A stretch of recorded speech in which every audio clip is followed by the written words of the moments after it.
Shalom semua, selamat datang ke pelajaran kita dalam buku Wahyu. Minggu ini kita akan mempelajari Wahyu pasal 13, pasal 1 hingga 10 sahaja, dan minggu depan kita akan sambung kepada bahagian yang seterusnya, iaitu daripada pasal yang pasal 13 juga ayat 11 hingga 18.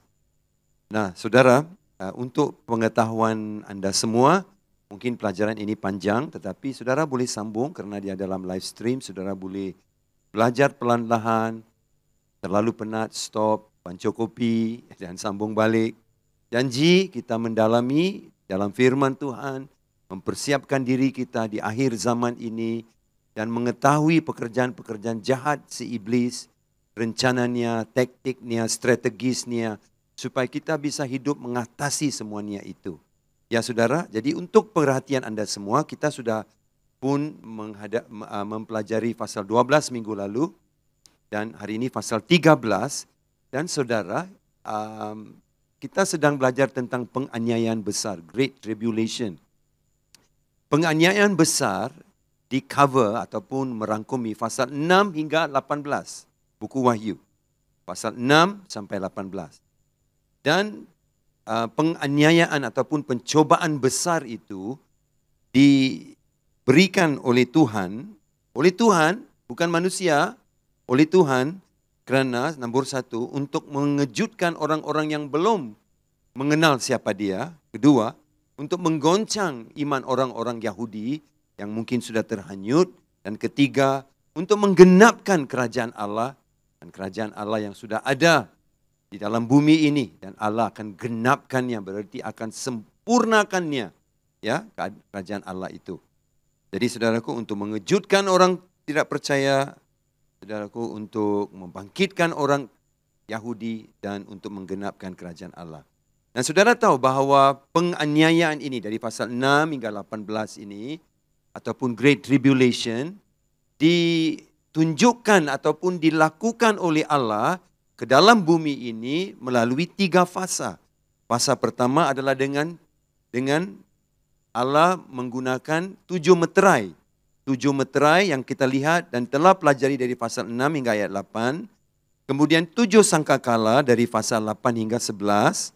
Dan kemudian 7 mangkuk dari pasal 15 hingga 16. Jadi dalam pasal 13 hari ini ia adalah persiapan untuk ke 7 mangkuk, di mana mangkuk itu apa? Adalah untuk murka Allah dicurahkan di atas bumi ini dan menggenapkan semua murka itu seperti yang dijanjikan Allah untuk menghakimi manusia, dan untuk lebih lagi itu dari itu, untuk membawa manusia mengenal rencana baiknya. Jadi saudaraku, dengan meterai, dengan sangkakala dan mangkuk, 3 ini digunakan 7 untuk menggenapkan penghukuman Allah di bumi ini. Jadi, mari kita lihat ringkasan 3 pelajaran fasa ke depan hari ini. Minggu lalu kita belajar pasal 12. Kita lihat apakah pasal 12 itu. Pasal 12 itu, saudaraku, adalah tentang penjelasan rencana penebusan Allah melalui wanita dan anak. Kita tahu siapa wanita, Israel dan anak. Penjelasan rencana itu. Tetapi rencana itu, iaitu penebusan Allah, ada tantangan. Ada tantangan di mana terhadap rencana tersebut oleh naga. Siapa naga itu, saudara? Naga itu adalah si iblis, binatang yang keluar dari laut. Binatang yang keluar dari laut adalah antikristus, dan binatang yang keluar dari dalam bumi adalah nabi palsu. Dan pasal yang ke-14 adalah proklamasi. Proklamasi akan rencana Allah oleh 3 malaikat. Jadi pertama pasal 12 ada penjelasan tentang rancangan penebusan. Pasal 13 ada tantangan terhadap rancangan penebusan Allah. Dan ke-14, tidak bolehlah iblis menghalang dengan tantangannya, tapi dengan proklamasi disampaikan oleh para malaikat. Jadi itu ringkasan pasal 12, 13 dan 14. Nah, sekarang kita masuk ke Wahyu pasal 13. Dan tajuk kecilnya yang saya berikan, tajuk kecil tidak, tajuk besarnya adalah kewujudan Tritunggal yang tidak kudus. Kewujudan Tritunggal yang tidak kudus. Saudara, ada Tritunggal kudus, Allah Bapa, Anak, Roh Kudus. Tetapi dalam Wahyu 13 kita akan melihat bahawa naga itu, iblis, memberikan kuasa kepada antikristus binatang. Jadi antikristus selalu dikenali sebagai binatang, beast. Kenapa binatang beast? Karena binatang selalunya dikaitkan dengan sesuatu kerajaan, ya. Karena antikristus tidak boleh memerintah sendiri dari kutub utara dengan kuasanya macam Superman, tidak. Tapi dia perlu kuasa dan juga struktur kerajaan, beberapa kerajaan. Jadi sebab itu dalam Alkitab selalunya beast ataupun binatang dikaitkan dengan kerajaan. Jadi naga akan memberi kuasa kepada antikristus dan antikristus juga akan bekerja dengan nabi palsu. Dan ketiga inilah yang saya panggil sebagai Tritunggal yang tidak kudus. Di dalam dunia ada Tritunggal kudus, dalam kerajaan Allah ada Tritunggal kudus, di dalam dunia ada Tritunggal tidak kudus. Jadi itu pelajarannya. Jadi apakah ringkasannya? Kita akan belajar binatang pertama, kita akan melihat antikristus ayat 1 hingga 10. Kemudian binatang kedua, nabi palsu ayat 11 hingga ayat yang ke-18. Okey, mari kita fokus kepada binatang pertama, antikristus ayat 1 hingga 10. Apakah yang kita boleh belajar tentang binatang pertama? Kita boleh belajar berikut. Pengenalan dia. Dia datang dari laut. Mengapa laut? Kedua, kepribadian dia. Tentang binatang itu, apakah kepribadian dia? Kemudian kita akan belajar kekuatan dia. Kemudian kita akan belajar tentang pujian yang diberi kepada binatang itu. Kemudian kita akan melihat kesombongan binatang itu. Kita akan melihat penganiayaan yang datang daripada binatang itu. Dan kita akan melihat posisi kita ketika kita berdepan dengan binatang itu. Jadi inilah akan menjadi pelajaran kita untuk hari ini. Saya mahu saudara lihat baik-baik. Ambil nota atau saudara boleh stop YouTube. Saudara bolehlah salin nota atau ambil foto saja untuk tujuan pengetahuan anda dan pelajaran hari ini. Jadi kita boleh melihat dari pasal 1 hingga ayat 1 hingga 10, pasal 13 ini dibahagikan kepada 7 topik-topik yang lebih kecil. Jadi pertama saudara kita akan melihat pengenalan. Mengapa laut? Mengapa Alkitab berkata bahwa dan ia tinggal berdiri di pantai laut. Pengenalan akan binatang yang datang dari laut. Ini adalah antikristus. Dia datang daripada laut. Okey? Kenapa? Kenapa laut? Nah, laut menunjukkan asal usul, melambangkan alam bumi. Asal usul Yesus Kristus adalah alam surga, tetapi binatang-binatang dan bahagian dari sistem manusiawi yang korup itu berasal dari laut dan bumi. Apa yang daripada laut dan bumi adalah dari manusia. Kristus dari surga. Jadi laut itu adalah gambaran bahawa antikristus akan lahir daripada sekumpulan manusia dari bumi ini. Dia adalah seorang yang sudah ada di bumi ini, saya percaya, dan menunggu untuk menunjukkan dirinya dan kuasanya dan pengaruhnya. Bagaimana dia akan mengilhamkan idenya kepada bangsa-bangsa. Okey? Nah, itu adalah apa yang kita boleh belajar tentang dia. Nah, Daniel 7:3 berkata, dan 4 binatang besar naik dari dalam laut, yang satu berbeda dengan yang lain. Nah, nubuatan Daniel 7 adalah tentang binatang-binatang. Okay? 4 binatang yang keluar daripada laut. Bukan sekadar binatanglah, mereka adalah kerajaan. Dan Daniel mengatakan bahawa ada 4 binatang yang akan keluar daripada laut. Laut itu berarti dari bumi ini. Binatang itu ada kaitan dengan kerajaan. Apa 4 kerajaan itu? Babel, Persia, dan kerajaan Greka di bawah Iskandar Zulkarnain, kerajaan Romawi. Nah, bagaimana 4 ini keluar dan pernah menguasai bumi seperti yang nubuatan Daniel, ya. Sekarang dalam nubuatan Yohanes dalam keluaran Wahyu 13, dia mengatakan begitu juga antikristus akan memimpin dan bekerja dengan kerajaan-kerajaan. Sebab itu dia dikenali sebagai binatang, karena binatang selalu ada kaitan dengan kerajaan. Dia akan menjadi kepala kerajaan-kerajaan itu. Okey? Jadi kita melihat ada kaitannya di antara kerajaan dengan antikristus ini. Ya, saudara? Nah, ada lagi bukti-bukti lain tentang laut, kita lihat. Nah, beberapa bahagian perjanjian lama melihat laut sebagai sumber atau personifikasi pemberontakan terhadap Yahweh. Namun, Allah Yahweh mempertahankan kedaulatannya dalam menghadapi permusuhan tersebut. Berarti, laut adalah gambaran pemberontakan. Laut seringkali menunjukkan kemampuannya meninggikan suaranya, menakutkan dan menentang Allah. Jadi contohnya, Yesaya 57:20, tetapi orang-orang fasik adalah seperti laut yang berombak-ombak seperti tidak dapat tetap tenang dan arusnya menimbulkan sampah dan lumpur.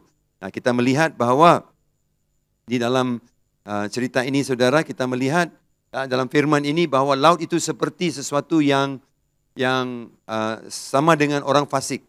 Ia boleh meninggikan suara. Okey, ada lagi dalam Mazmur yang seterusnya, iaitu 93:3 dan 4. Sungai-sungai telah mengangkat, ya Tuhan, sungai-sungai telah mengangkat suaranya. Sungai-sungai mengangkat bunyi hempasnya. Daripada suara air yang besar, daripada pecahan ombak, laut yang hebat, lebih besar, hebat Tuhan di tempat tinggi.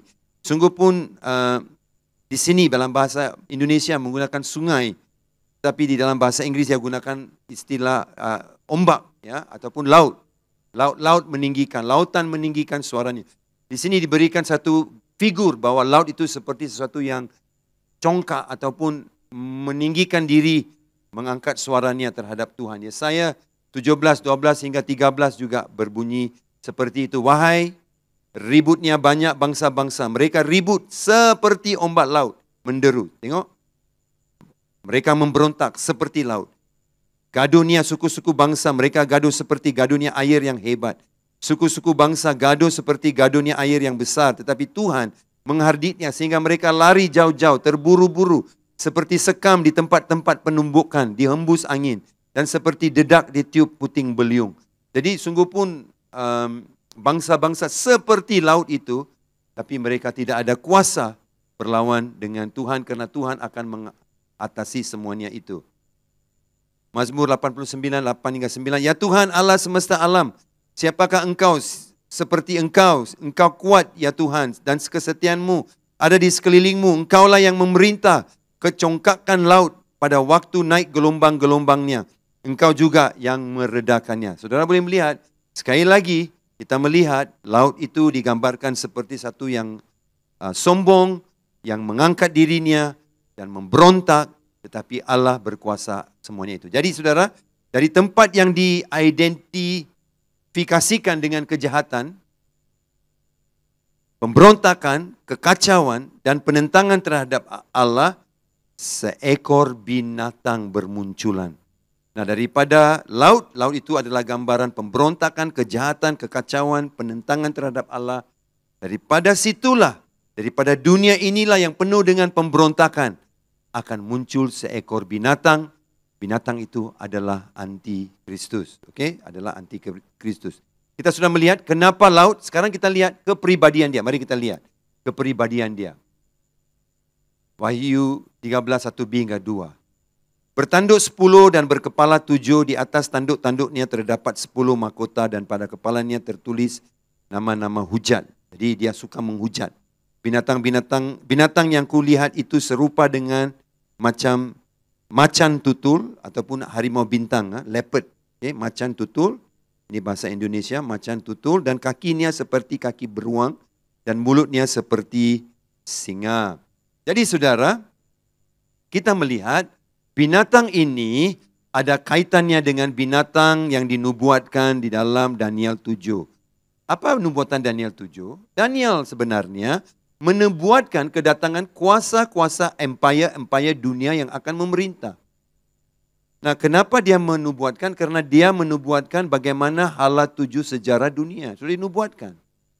Tetapi saudaraku, di dalam Wahyu 13, apa yang dinubuatkan Daniel diulang balik oleh Yohanes. Kenapa? Karena maksudnya Yohanes adalah sebagaimana di dalam Daniel, kerajaan-kerajaan itu bersekongkol bekerja untuk memberontak terhadap Allah dan umat Allah. Begitulah sekarang juga dalam perjanjian, dalam Wahyu, dalam 13, dalam perjanjian baru, akan membentuk kerajaan-kerajaan yang akan memberontak terhadap Allah, tetapi bukan sendiri, tetapi di bawah kepimpinan binatang ini, yaitu Antikristus. Okay? Dalam Alkitab, binatang seringkali melambangkan kerajaan. Daniel 7 mencatat penglihatan yang mengaitkan binatang dengan kerajaan. Okay? Dalam Daniel 7 mencatatkan penglihatan yang mengaitkan binatang dengan kerajaan. 4 binatang. Daniel melihat 4 binatang yang berbeda.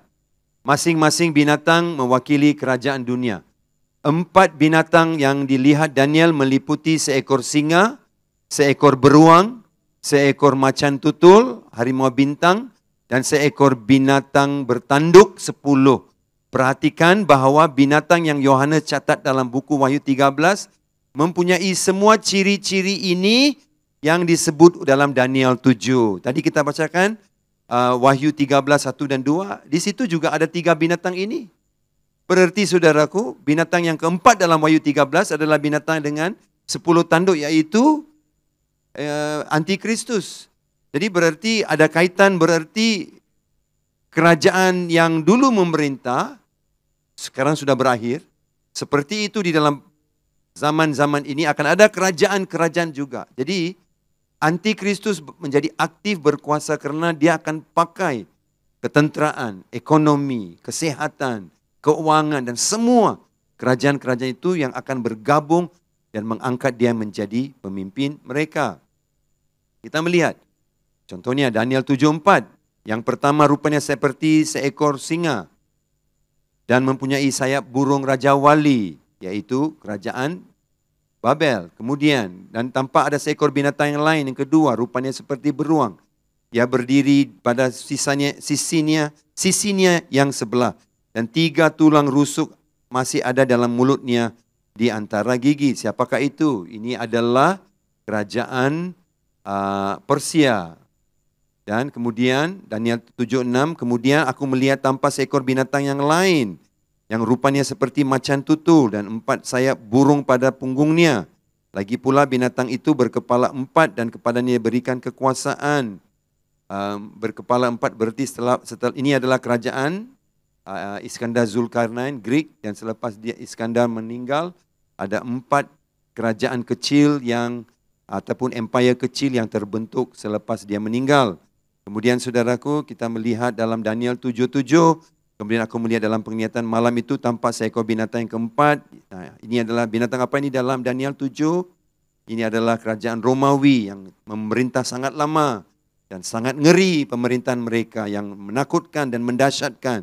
Dan dia sangat kuat, memang kerajaan Romawi kuat yang bergigi besi bergigi besar dari besi yang melahap dan meremukkan dan sisanya diinjak-injaknya dengan kakinya. Ia berbeda dengan segala binatang yang terdahulu.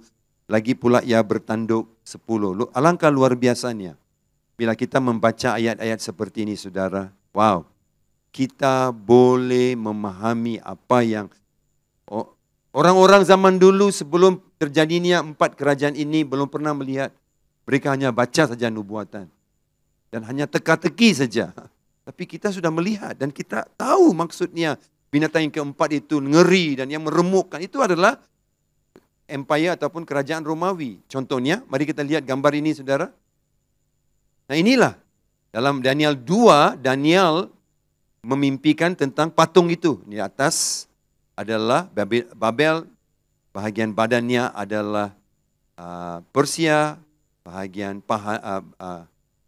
perutnya dan ke bawah adalah Greka atau Yunani, kakinya adalah Romawi. Dan setiap kerajaan itu dikaitkan dengan satu binatang seperti yang saya sebut. Kerajaan itu adalah binatang singa, kemudian beruang dengan macan tutul ataupun leopard, harimau bintang, dan juga yang keempat adalah binatang yang sangat ngeri dengan 10 tanduk itu. Nah, saudaraku, itulah yang disebutkan, yang digambarkan di sini. Kenapa ya disebutkan? Kerana bila Antikristus datang, dia juga ada 10 tanduk. 10 tanduk itu adalah bersamaan dengan kerajaan-kerajaan seperti gambar ini. Okey, bersamaan dengan kerajaan-kerajaan ini dalam gambar ini. Jadi dia memerintah dengan kerajaan-kerajaan dunia. Okey, kepribadiannya. yang mempunyai 7 kepala, 10 tanduk. Meskipun binatang-binatang ini berbeda dari naga dalam Wahyu 12, masih ia diidentifikasikan dengan dia. Kenapa ya diidentifikasikan dengan dia? Dia bukan naga, dia bukan naga, tetapi dia serupa dengan naga, berkepala 7, bertanduk 10. Berkepala 7, bertanduk 10, hanya dalam tanduknya ada mahkota. Dalam binatang itu, dalam 10 tanduknya itu ada mahkota. Tetapi bagi naga, di atas kepalanya ada tanduk. Itu bedanya. Kita lihat, sambung lagi kepribadiannya, dan pada tanduk-tanduknya ada 10 mahkota. Ia adalah sesuatu yang berbeda mengenai binatang itu jika dibandingkan dengan naga dalam Wahyu 12:3 yang mempunyai 7 mahkota di kepalanya. Itu bedanya. 7 mahkota naga mengungkapkan kekuatan dan keperkasaannya, karena 7 dalam Alkitab adalah selalunya gambaran ataupun angka yang diasosiasikan ataupun gambar yang dikaitkan dengan kekuatan dan kelengkapan. Kemudian 10 mahkota binatang itu melambangkan kekuasaannya atas sekelompok seluruh negara. Jadi mahkota itu gambaran kekuasaannya atas seluruh negara, dan 7 adalah selalunya berkaitan dengan kelengkapan. Jadi saya harap saudara faham apakah arti gambar-gambar ini tentang kepribadian di binatang itu. Dan kita sambung lagi dengan kepribadiannya dalam Penglihatan Daniel. 10 tanduk secara khusus melambangkan ke-10 kerajaan yang dikuasai oleh diktator dunia terakhir ini. Dalam Daniel itu, di akhir visi Daniel itu, pasal 7:24 menunjukkan 10 tanduk. Itu adalah gambaran antikristus dan kerajaannya. Sama seperti yang ditunjukkan dalam penglihatan Yohanes dalam Wahyu 13.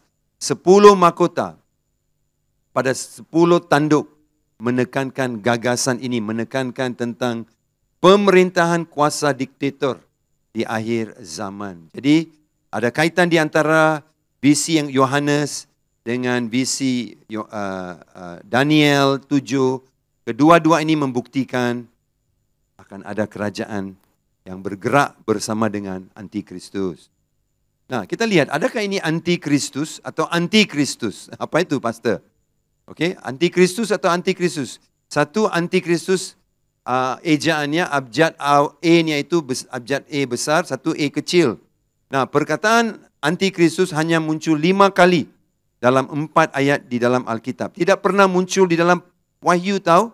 Dalam Wahyu tidak pernah ada perkataan antikristus. Tapi antikristus disebut dalam 5 kali dalam 4 ayat di dalam Alkitab. 1 Yohanes 2:18, 1 Yohanes 2:22, 1 Yohanes 4:3, 2 Yohanes 7. Nah, dalam 1 Yohanes 2:18 adalah contoh yang terbaik. Contoh yang terbaik. Anak-anakku, waktu ini adalah waktu yang terakhir, dan seperti yang telah kamu dengar, seorang antikristus akan datang. Sekarang telah bangkit begitu banyak antikristus. Nah, saudara boleh melihat dalam bahasa Inggris, antikristus, seorang antikristus yang pertama adalah abjad E besar, capital E. Dan yang begitu banyak antikristus E kecil. Jadi ada beda nih antara antikristus yang E besar, ia adalah satu pribadi yang ditunggu-tunggukan, yang akan memerintah 10 kerajaan lain, 10 negara lain di bawah gagasannya, di bawah persekutuannya itu. Tetapi sebelum dia ada banyak antikristus lain. Sekarang dia bilang telah bangkit begitu banyak antikristus. Ada banyak antikristus lain yang akan datang. Contohnya seperti Adolf Hitler, Mussolini, Stalin, Lenin, Mao Zedong, banyak lagi yang ada dalam dunia ini. Nah, dengan ini Yohanes merujuk pada seorang yang telah menarik imajinasi banyak orang bila dia menyebutkan ataupun mengaitkan antikristus dengan kerajaan-kerajaan yang akan datang. Termasuk orang-orang bukan Kristian pun sangat tertarik dengan pelajaran-pelajaran ini, yaitu tentang antikristus. Dalam 1 Yohanes 2:18, Yohanes juga berbicara tentang antikristus dan banyak antikristus. Berarti ada roh antikristus. Dan roh antikristus adalah sesuatu Ini suatu hari akan menemukan penggenapannya dalam diri satu antikristus yang akan memimpin umat manusia dalam pemberontakan di akhir zaman melawan Tuhan. Ada banyak roh antikristus. Orang-orang, Alkitab berkata orang-orang yang tidak mengakui Yesus lahir daripada daging ataupun lahir dengan seperti manusia dengan darah dan daging, mereka adalah antikristus. Orang-orang yang tidak percaya dengan anak Allah dan Allah adalah antikristus. Ada banyak antikristus, tapi yang antikristus E kecil. Tapi daripada mereka akan bangkit satu orang yang E besar. Jadi itu yang kita menunggu dan itu yang dia akan datang dan menjadi ngeri bagi dunia kita. Seterusnya kita melihat, meskipun dunia masih menunggu untuk melihat wahyu terakhir tentang antikristus, hanya ada sedikit pratinjau ataupun sedikit informasi awal lah. Okey, ini bahasa Indonesia. Ataupun informasi awal mengenai manusia ini dan misinya akan datang. Ini adalah antikristus dengan huruf E kecil. Okey? Dan mereka ada kita sudah pun dapat informasi-informasi yang perlu tentang antikristus di dunia ini yang E kecil. Banyak. Tidak perlu jadi orang besar, orang yang punya kuasa besar seperti Mussolini, Adolf atau Lenin, Stalin, tidak perlu. Dalam dunia ini ada banyak yang membenci Allah, melawan kerajaan Allah, melawan umat Allah. Mereka adalah orang-orang yang ada roh antikristus tapi bukan antikristus. Berikut adalah nama dan gelaran-gelaran untuk antikristus. Binatang digunakan 28 kali, manusia durhaka atau yang harus binasa, 2 Tesalonika 2:3. Yudas juga dikenali sebagai manusia yang harus binasa. Okay? Gembala yang pandir berarti gembala yang tidak bijak, raja yang membesarkan diri. Jadi semua ayat-ayat ini adalah gambaran ataupun image siapa dia dalam kepribadiannya itu. Kemudian kita melihat pula tentang kekuatan binatang ini. Wahyu 13, 2b hingga 3. Okay? Dan naga itu, antikristus tidak boleh fungsi sendiri. Tapi dia perlu kuasa naga. Naga itu memberikan kepadanya kekuatannya dan taktanya dan kekuasaannya yang besar. Maka tampaklah kepadanya satu dari kepala-kepalanya seperti kena luka yang membahayakan hidupnya. Tetapi luka yang membahayakan hidupnya itu sembuh. Seluruh dunia heran lalu mengikut binatang itu. Okey saudara, kita melihat apakah kekuatan saya kembali kepada ayat itu dulu. Kekuatannya itu, cuma lihat ayat 3, tampaklah kepadanya suatu dari kepala-kepalanya seperti kena luka yang membahayakan hidupnya. Tapi luka yang membahayakan hidup itu sembuh. Seluruh dunia heran, lalu mengikut bintang itu. Inilah kekuatan dia. Ini kekuatan dia, saudara. Okay? Kita lihat dalam ayat 2, dia berkata, dan naga itu memberikan kepadanya kekuatan. Iblis tidak boleh si antikristus tidak boleh berfungsi sendiri. Dia hanya boleh berfungsi dengan kekuatan yang datang daripada naga. Siapa naga? Iblis.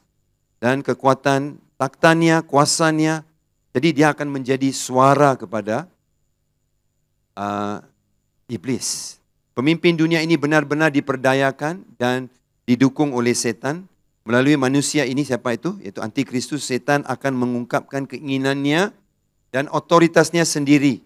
Dalam hal ini, binatang ini menerima tawaran yang ditolak oleh Yesus. Matius 4, 8 hingga 9, iblis bawa Yesus ke tempat yang paling tinggi di atas gunung dan katakan, kalau kau menyembah saya, semua ini akan menjadi milik kamu kalau kau sembah saya.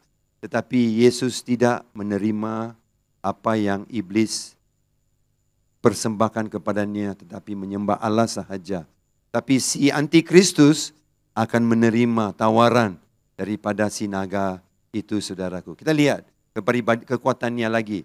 Nah, kekuatannya, binatang ini bukanlah manusia biasa. Ia dipanggil binatang yang muncul dari jurang maut. Seorang yang berasal dari tempat itu, dari jurang maut, pastilah orang mati yang dibangkitkan dan kematian atau roh jahat yang merasuki orang hidup, orang ini menjadi hidup. Nah, saya percaya antikristus sungguh pun dipanggil sebagai binatang yang muncul dari jurang maut ataupun daripada neraka. Tidak berarti dia adalah orang yang sudah mati dibangkitkan. Tapi dia mempunyai kuasa. Orang mati yang dibangkitkan. Itu kuasa yang diurapi dengan cara yang salah oleh iblis. Nah, seperti Allah Bapa memberikan Yesus misi untuk di dalam bumi ini, iblis memberikan misi kepada Mesias palsu ini untuk melakukan misinya dalam dunia ini. Sekali lagi kita lihat, siapakah orang ini?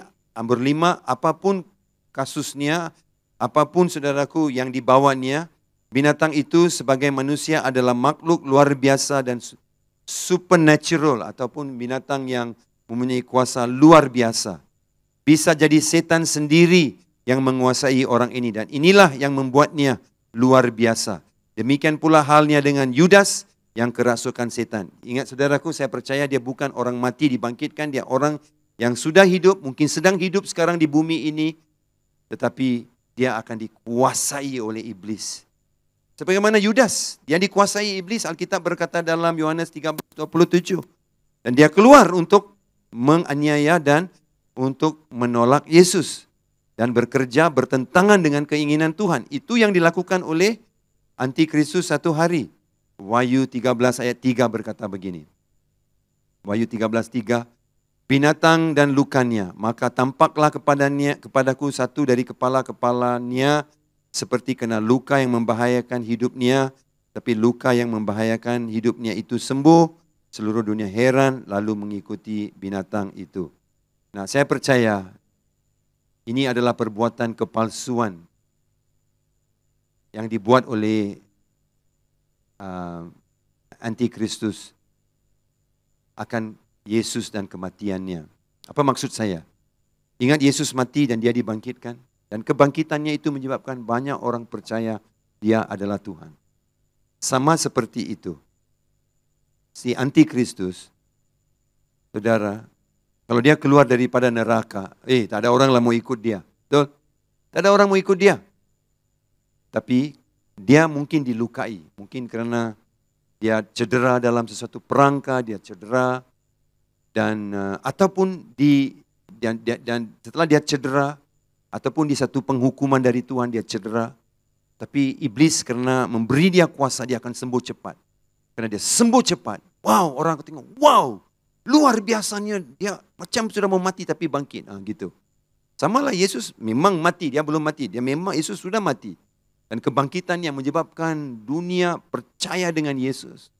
Seperti itulah isi Antikristus akan mengerjakan kerjanya yang jahat. Membangkitkan dirinya, saudara. Membangkitkan dirinya dengan melalui penyakit ini. Ataupun satu lagi teori yang saya pernah dengar atau baca. Dia buat-buat mati, dia buat-buat sakit.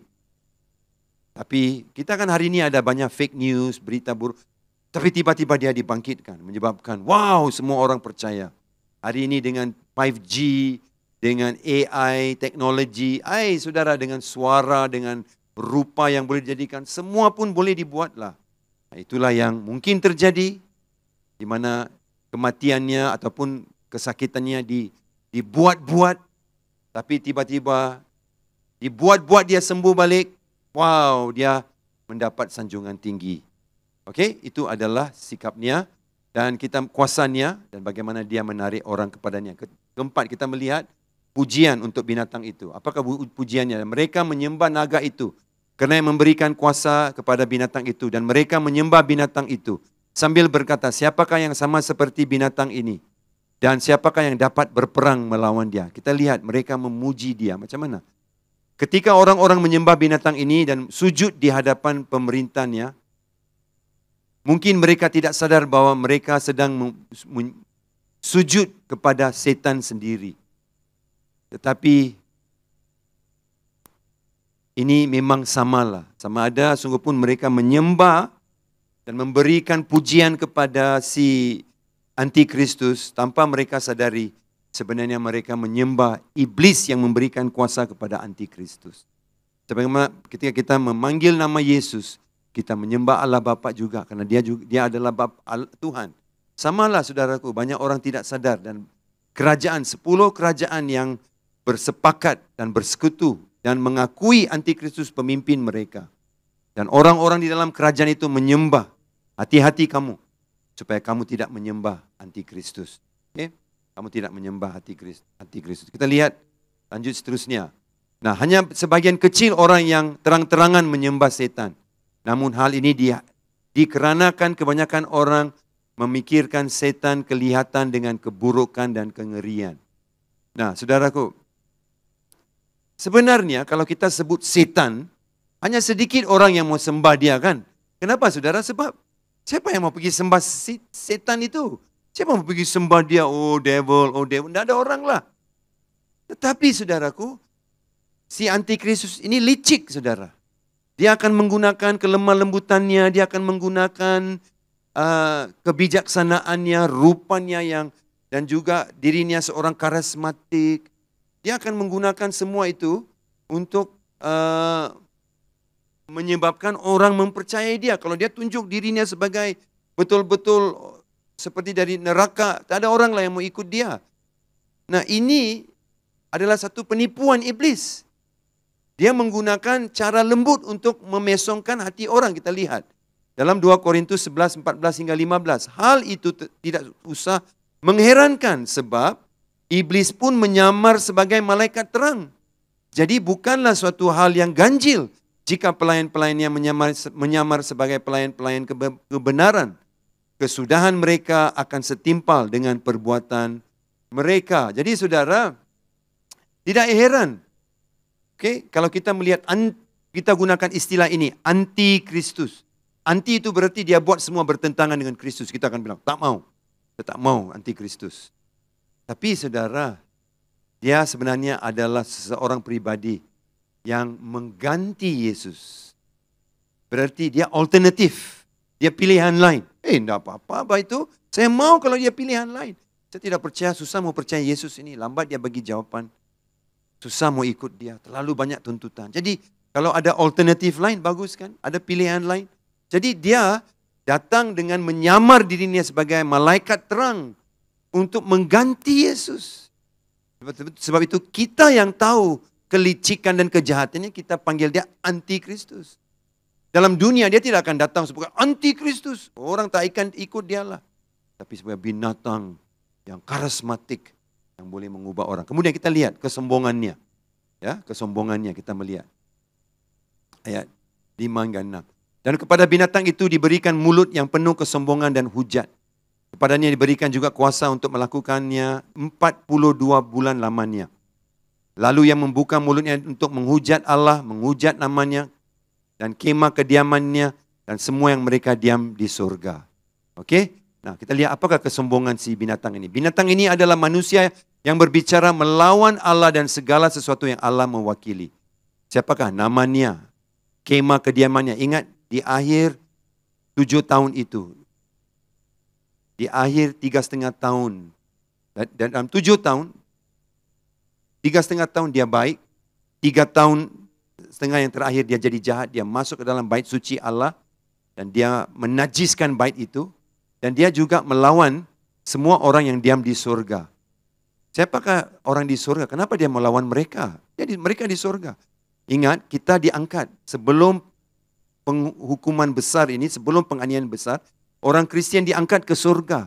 Berarti banyak pemimpin-pemimpin yang dia kenal. Pemimpin Kristian yang dia kenal, yang mereka tidak suka dia. Dan dia tidak suka mereka ketika mereka diangkat.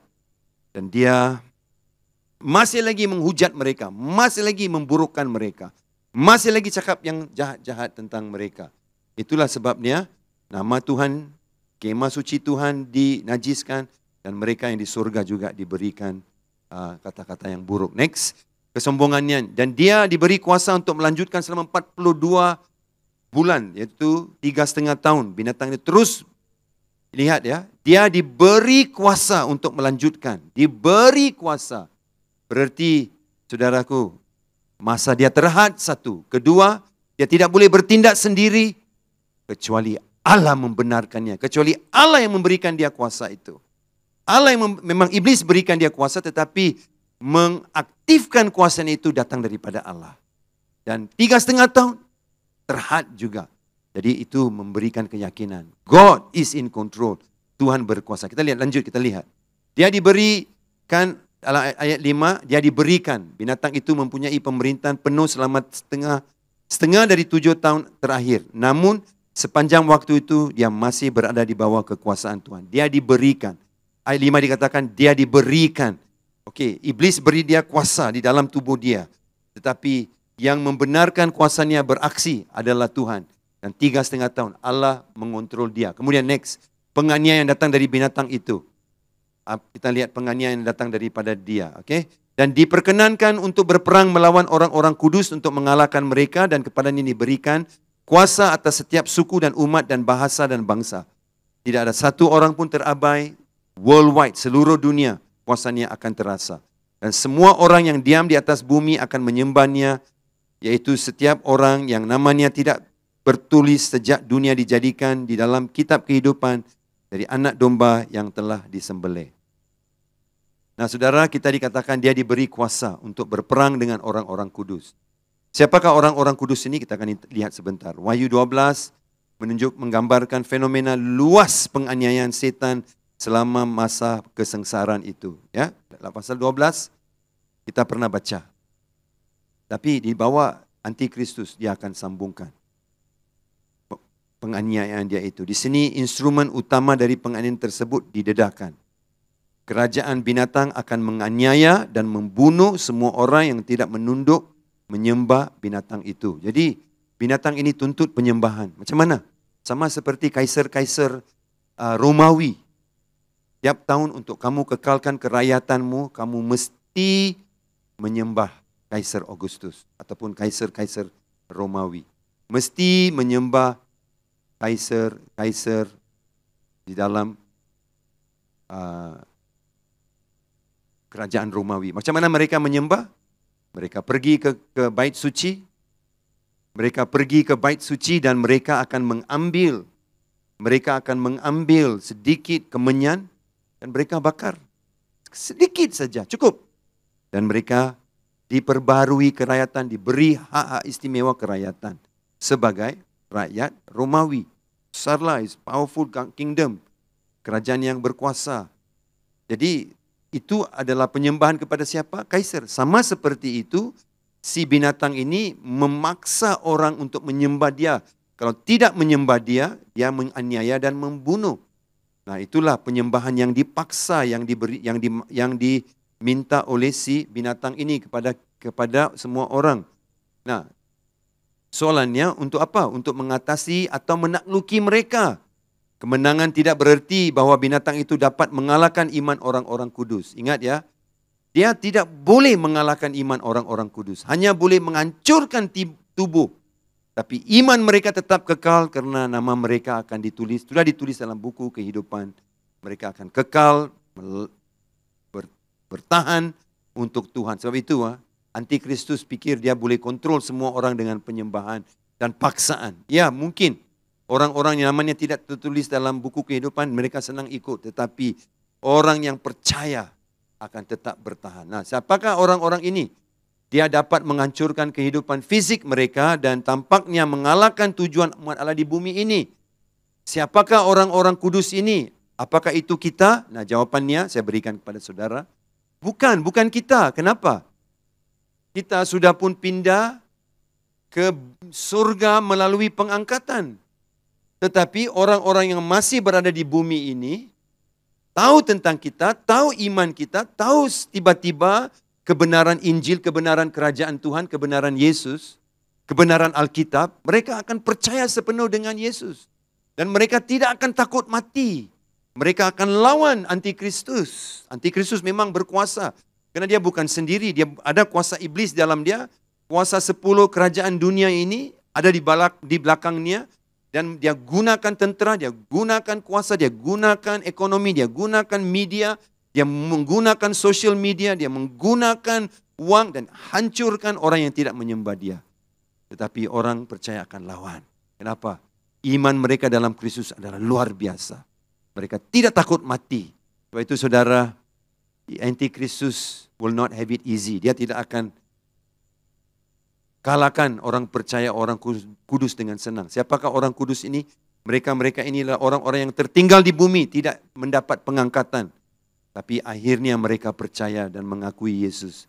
Dan mereka tertinggal, mereka akan dianiayai oleh iblis itu, oleh binatang itu. Nah, beribadah, mereka akan beribadah dengan rasa takut. Diktator dunia terakhir ini akan menuntut dan menerima penyembahan dari seluruh bumi. Namun mereka yang menyembahnya harus menanggung akibatnya. Mereka adalah orang-orang yang namanya tidak tertulis dalam kitab kehidupan. Karena mereka tidak percaya. Tapi dalam waktu itu juga, mereka berhak dan diberi kebenaran untuk percaya. Tapi banyak tidak akan. Kehidupan semua penduduk bumi akan menyembah dia. Kemungkinan besar hal ini akan mengikuti pola ibadah yang dituntut oleh Kaisar Romawi pada zaman gereja mula-mula. Itu yang saya sebutkan kepada kita semua tadi. Apalagi penganiayaannya itu, kitab kehidupan memuat nama semua orang yang ditebus oleh Allah, Wahyu 25. Tapi saudaraku, ada banyak orang nama mereka tidak akan tertulis dalam kitab kehidupan itu. Oke, idenya adalah bahwa menyembah binatang itu dan memasukkan nama Anda ke dalam kitab kehidupan pada saat yang sama adalah hal yang mustahil. Berarti kamu tidak boleh cakap, oh saya mau nama saya masuk dalam kitab kehidupan. Tapi saya takutlah dengan si binatang ini, dengan antikristus. Saya mau menyembah dia. Ya, saya menyembah dia, pastor. Tapi hati saya sebenarnya dengan Tuhan. Tak bolehlah. Oh, tak boleh bilang, aku pura-pura menyembah dia. Tapi sebenarnya aku menyembah Yesus. Kalau tahu itu, saudara Kristian kulit bah itu, kamu mau menyembah dia, menyembah Yesus sungguh-sungguh. Kamu lawan si antikristus, lawan dia sungguh-sungguh. Kau tidak boleh satu kaki dengan dia, satu kaki dengan Tuhan. Tidak boleh. Mustahil. Okey. Nah, tapi inilah kedamaian yang saya dan yang saya boleh ingatkan saudara seperti mana yang diberikan Alkitab kepada kita. Kedamaian seluruhnya dalam penganiayaan. Ayat 8b. Yaitu setiap orang yang namanya tidak tertulis sejak dunia dijadikan di dalam kitab kehidupan dari anak domba yang telah disembelih. Nah, di sini dia berkata apa? Namanya yang tidak tertulis sejak dunia dijadikan. Ini mengingatkan kita bahwa penebusan Allah telah ditetapkan bahkan sebelum dunia diciptakan. Ya, ada nama-nama yang sudah termasuk sebelum dunia diciptakan. Mereka tidak akan percaya. Biar apa macam pun saudaraku digerakkan hati mereka tidak akan percaya. Tetapi saya mau saudara dengar ini. Nama mereka dimasukkan sebelum dunia diciptakan. Berarti Allah sudah punya rencana dan tahu rencananya sebelum dunia diciptakan. Antikristus sebelum dia datang sudah diberitahukan. Sebelum dia diciptakan sudah diberitahukan. Sebelum dia hidup, sebelum dia berkuasa, sambil dia berkuasa, sambil 10 negara bersama dia, Tuhan sudah pun tahu semuanya. Jadi saudaraku, kita lihat, Allah tidak pernah terkejut dengan kejatuhan Adam atau bukti lain mengenai sifat kejatuhan manusia. Allah tidak mengada seiring dengan berjalannya waktu. Semuanya berjalan sesuai dengan rencananya. Berarti Allah tidak mengada-adakan rencananya, menukar-nukar rencananya seiring dengan berjalannya waktu. Tidak, Allah sudah tahu semuanya ke depan. Dan sesuai dengan rencananya itu. Jadi saudara, kedamaian dalam penganiayaan yang kita alami ini adalah luar biasa dalam Tuhan. Anak Allah mempunyai contoh-contoh bagaimana Allah bekerja sebelum dunia diciptakan. Anak Allah mempunyai hubungan kasih dan persekutuan dengan Allah Bapa sebelum dunia dijadikan. Yohanes 17:24. Pekerjaan Yesus ditetapkan sebelum dunia dijadikan. 1 Petrus 1:20. Nama-nama tertulis dalam kitab kehidupan sebelum dunia dijadikan. Wahyu 17:8. Kerajaan surga dipersiapkan bagi orang-orang yang ditebus sebelum dunia dijadikan. Matius 25:34. Jadi saudaraku, Tuhan sudah berada sebelum semua dunia diciptakan, sebelum perkara jahat terjadi. Ketika perkara jahat terjadi, Allah memegang semuanya.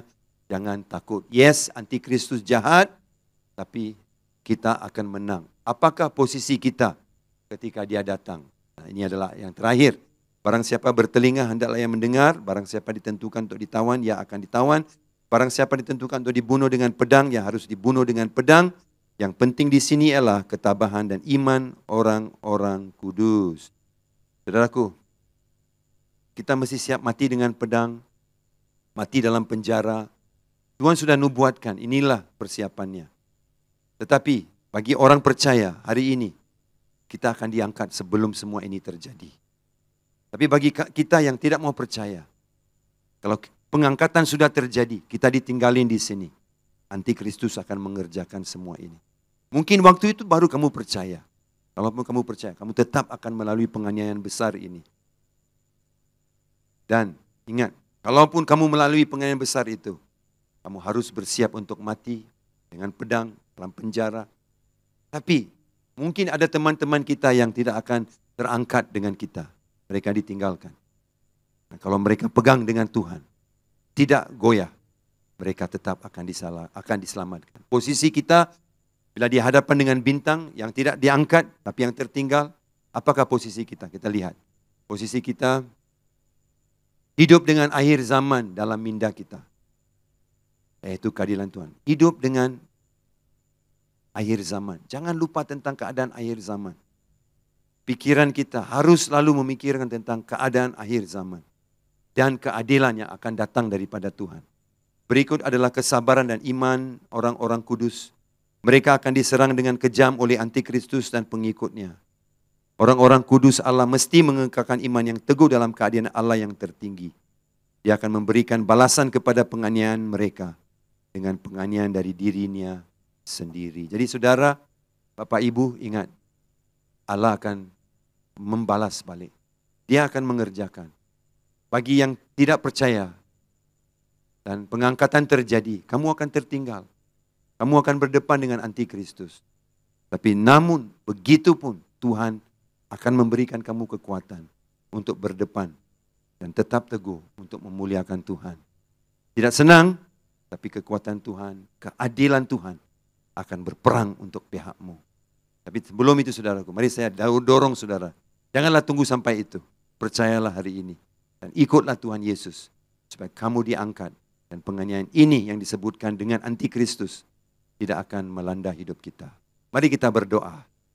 Tuhan berkati pelajaran ini. Saya berdoa apa yang kami pelajari akan mendalami, mendasari, dan menguatkan kami. Di dalam nama Yesus saya berdoa. Amin. Kita jumpa lagi minggu depan pasal 13 ayat 11 hingga 18. God bless. Thank you.